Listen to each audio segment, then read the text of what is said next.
représentant des partenaires techniques et financiers, Monsieur le préfet de la préfecture de Lyon.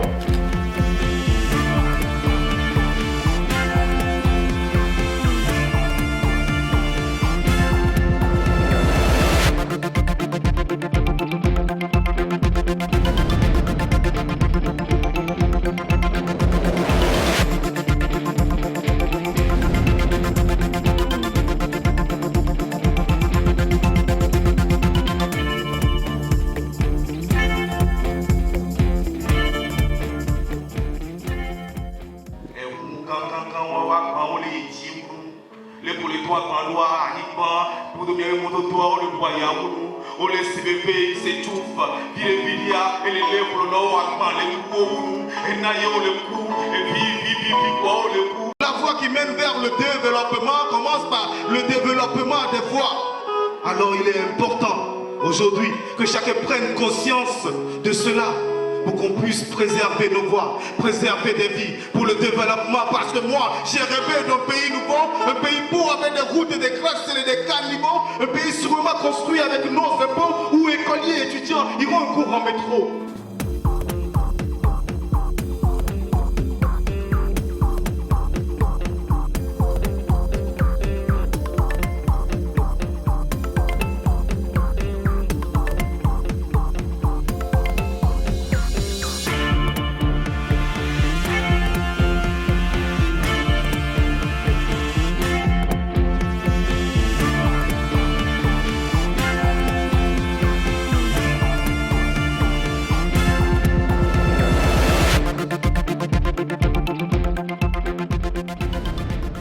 Les marchandises doivent circuler librement. Et donc, on circule sur les infrastructures routières construites dans tous les États membres.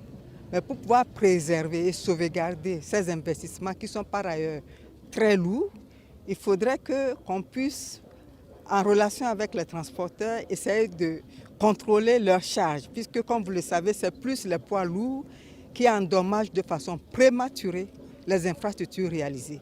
Et donc, aujourd'hui, c'est pour nous un honneur de pouvoir recevoir cet ouvrage-là. Comme vous le savez, il y a déjà un à Djiréoué. Nous sommes en train même de construire avec la BAD un autre à Mango, de manière à renforcer ce contrôle-là. Ça voudrait dire qu'aujourd'hui, après le port autonome de Lomé, où le contrôle est fait, le premier contrôle se situe à 40 km et qui est doublé par la suite à Djiréoué et qui va se poursuivre jusqu'à Mango. Et donc tout ça pour pouvoir préserver nos routes dans l'intérêt général. Nous avons peu de moyens, donc lorsque les investissements sont réalisés, il faudrait quand même qu'il y ait la durée réservée à ces infrastructures. La durée normale, c'est entre 10 et 15 ans.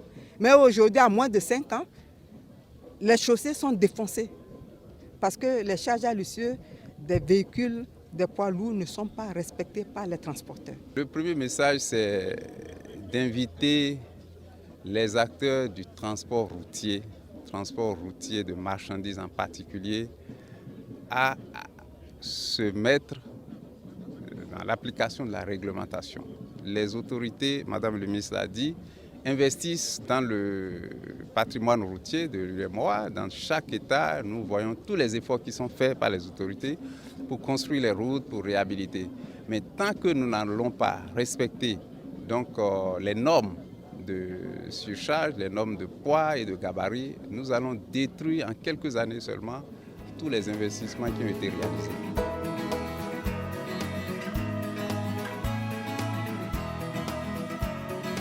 Aujourd'hui, je peux dire que dans la sous-région, le Togo était même le premier à appliquer.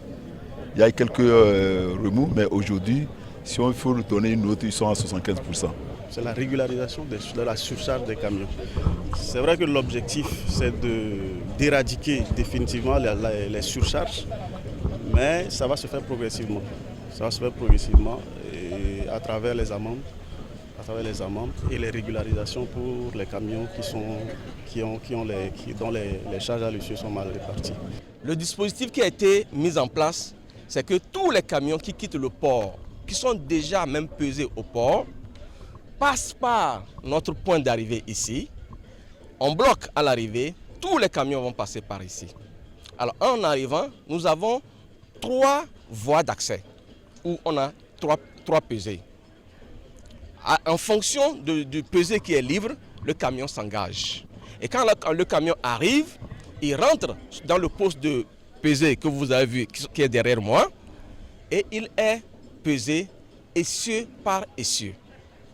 En fonction du nombre d'essieux, on a les résultats. Chaque essieu doit correspondre à la norme 14 du règlement 14. Et après, il a ce qu'on appelle le poids total. Dès que le dernier essieu passe, le camionneur voit sur l'afficheur s'il est en norme ou s'il est hors norme. Ça s'écrit conforme ou non conforme. En fonction maintenant de ces essieux, on pourra sortir les résultats sur un papier qui est pris par l'apprenti du conducteur, et le conducteur va, pour garer derrière, regarder le papier et voir quel est l'essieu qui n'est pas conforme. En fonction, il va réarranger maintenant tous ses bagages pour permettre à ce que tous les essieux soient équilibrés afin de refaire encore le tour pour s'assurer qu'il est conforme. Nous sommes très émus ce matin de voir ce joyau qui a été apprécié par les différents acteurs, l'UEMOA, l'État togolais et aussi toutes les autorités aussi de Thiévié.